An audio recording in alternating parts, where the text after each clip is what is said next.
Hi friends आज की class 4 में विभक्ति के नियम हम सीखेंगे। फ्रेंड्स, विभक्ति के नियम क्या होते हैं?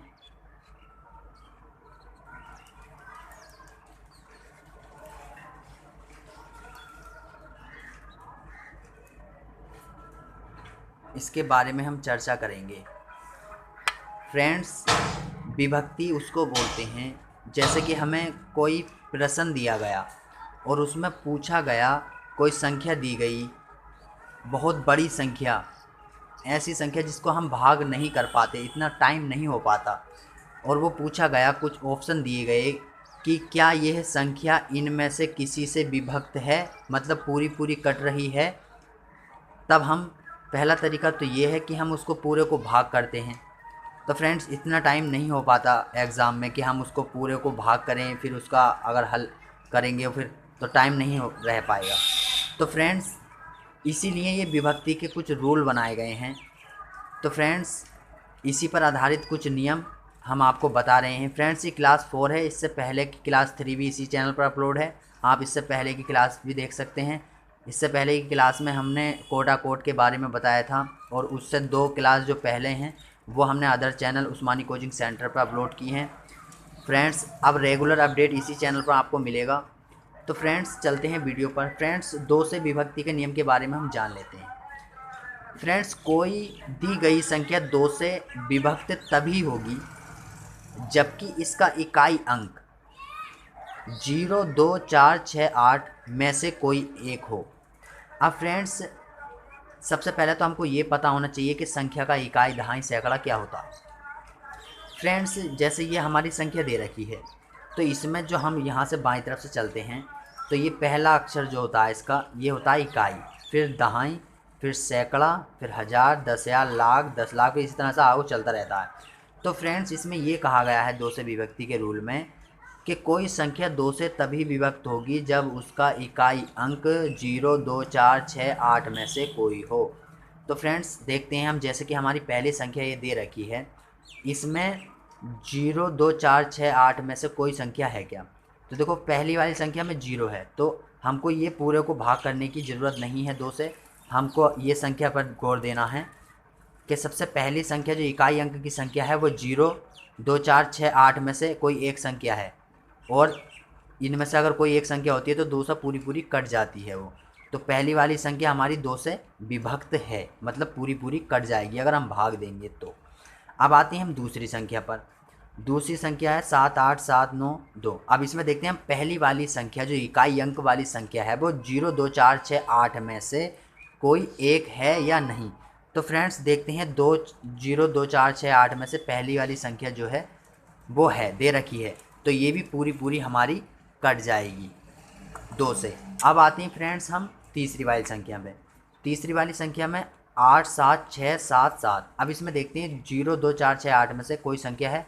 फ्रेंड्स, इसमें नहीं है, तो ये हमारी 2 से नहीं कटेगी, तो ये पूरी पूरी विभक्त नहीं होगी। फ्रेंड्स, 2 से विभक्ति का रूल में हमको सिर्फ इतना ध्यान रखना है कि 2 से विभक्त कोई भी संख्या तभी होगी जब उसका इकाई अंक 0, 2, 4, 6, 8 में से कोई एक संख्या हो। अब चलते हैं नेक्स्ट पर। फ्रेंड्स, दूसरा रूल है हमारा 2 से विभक्ति का नियम, सॉरी 3 से विभक्ति का नियम। अब फ्रेंड्स, इसमें विभक्ति का नियम क्या होता है, माना कोई संख्या दे रखी हो, जैसे ये संख्या दे रखी है, तो ये संख्या में हमको पता लगाना है कि 3 से पूरी पूरी विभक्त है या नहीं। अब फ्रेंड्स, इसे अगर हम पता लगाएं तो 2 से,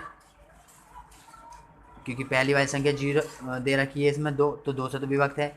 अब तीसरी 3 से विभक्त है या नहीं। अब तो इसमें क्या करना होता है हमको, कोई दी गई संख्या 3 से तभी विभक्त होगी जबकि इस संख्या के अंकों का योग 3 से विभक्त हो। फ्रेंड्स, ध्यान देने वाली बात है कि कोई संख्या अगर हमको दी गई है तो वो 3 से तभी विभक्त होगी जब इन संख्या के अंकों का योग 3 से विभक्त हो। अब योग कैसे? 6, 7, 4, 5, 0, 2। इनका योग करने के बाद अगर ये 3 से पूरा पूरा कटता है तो ये 3 से विभक्त है, नहीं तो नहीं। 6 दूनी 12, 1 13, 13 4 18, और 19 20, सॉरी अच्छा,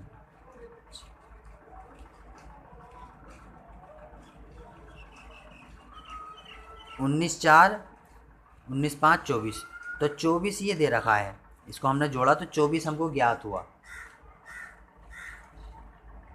जब हमको ये 24 ज्ञात हुआ तो फ्रेंड्स ये हमारी 3 से पूरी पूरी कट जाती है, 3 अठे 24। तो ये संख्या हमारी 3 से पूरी पूरी विभक्त है। अब आते हैं हम दूसरी संख्या में, इसका हम योग करते हैं। 9 8 6 3 6, तो 6 दूनी 12 और 8 20 21 22 23 और 23 9 32। अब इसमें 32 हमारी ये 3 से नहीं कट रही, तो फ्रेंड्स ये हमारा 3 से विभक्त संख्या नहीं है। अब इसमें जो 3 से विभक्ति का रूल में सिर्फ इतना ध्यान रखना है हमको, कोई संख्या तभी 3 से विभक्त होगी जबकि उस संख्या के अंकों का योग 3 से विभक्त होगा, अंकों का योग 3 से विभक्त होगा। अब फ्रेंड्स आती है इसी तरह से सेम बिल्कुल 9 से विभक्ति। यहाँ पर हम आए 9 से विभक्ति। अब फ्रेंड्स 9 से विभक्ति का रूल भी सेम 3 की ही तरह है कि 9 से विभक्ति का नियम जो दे रखा है, 9 से विभक्ति तभी होगी जबकि इस संख्या के अंकों का योग 9 से विभक्त हो। तो फ्रेंड्स इसको समझाने की कोई ज़रूरत नहीं, क्योंकि 3 से विभक्ति और 9 से विभक्ति सेम है बिल्कुल।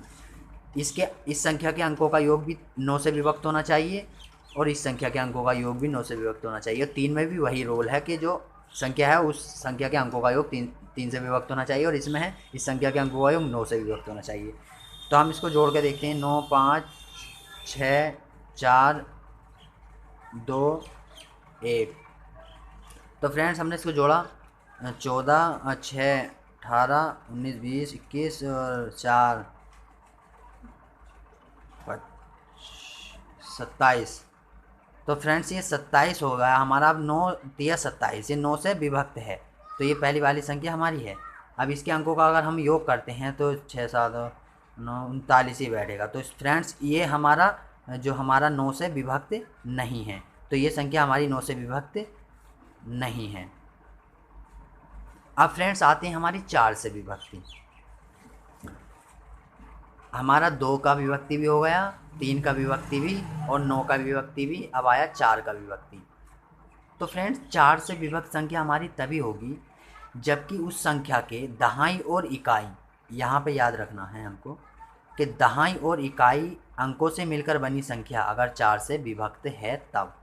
अब जैसे कैसे, ये इकाई दहाई सैकड़ा हज़ार 10,000 लाख, तो ये जो हमारी दहाई और इकाई अंक से मिलकर बनी संख्या है 2 अंकों वाली, ये अगर हमारी 4 से विभक्त है, 4 से कट रही है, तो पूरी पूरी ये 4 से विभक्त होगी। अब यहाँ पर ये 12 दे रखा है, इकाई और दहाई अंक से मिलकर बनी संख्या, और ये 4 तिया 12 मतलब 4 से विभक्ति भी है। तो फ्रेंड्स ये संख्या हमारी 4 से पूरी पूरी कट जाएगी। अब फ्रेंड्स आते हैं दूसरी संख्या में। तो दूसरी संख्या में इकाई और दहाई अंक से मिलकर बनी संख्या कितनी हो गई? 14। अब ये 4 से विभक्त नहीं है। तो फ्रेंड्स इसमें हमको क्या ध्यान रखना है कि इकाई और दहाई अंक से मिलकर बनी जो संख्या अगर 4 से विभक्त है तब तो वह पूरी संख्या 4 से विभक्त है, नहीं तो नहीं है।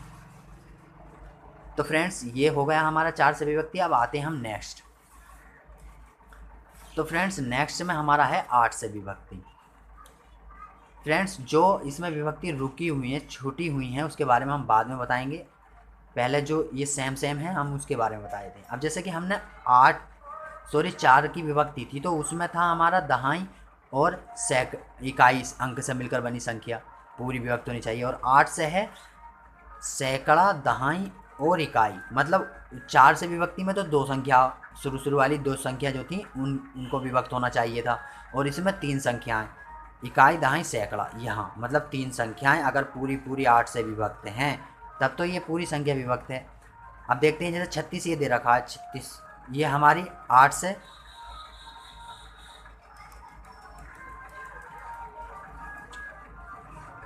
जो 32 8 पंजे 40, तो ये 8 से पूरी विभक्त है। फ्रेंड्स ये वाली संख्या हमारी 8 से पूरी विभक्त है, क्योंकि इसमें इकाई दहाई और सैकड़े से मिलकर बनी जो संख्या है वो 8 से पूरी विभक्त है। अब इसमें देखते हैं 162। अब इसको 8 से काटेंगे हम, अगर ये पूरा कट जाता है तब तो ये पूरी संख्या विभक्त है, नहीं तो नहीं है। फ्रेंड्स इसी तरह से बस सिर्फ इतना याद रखना है इसमें कि जो 4 से विभक्ति है उसमें तो सिर्फ दहाई और इकाई अंक की से मिलकर बनी संख्या विभक्त होनी चाहिए, और हमारी 8 से विभक्ति इकाई दहाई सैकड़ा मतलब 3 अंकों की जो लास्ट वाली है वो विभक्त होनी चाहिए। अब फ्रेंड्स आते हैं हम 5 से विभक्ति। तो फ्रेंड्स 5 से विभक्ति की संख्या का जो रूल है हमारा वो ये है कि कोई भी संख्या 5 से तभी विभक्त होगी जबकि इसका इकाई अंक 0 या 5 हो।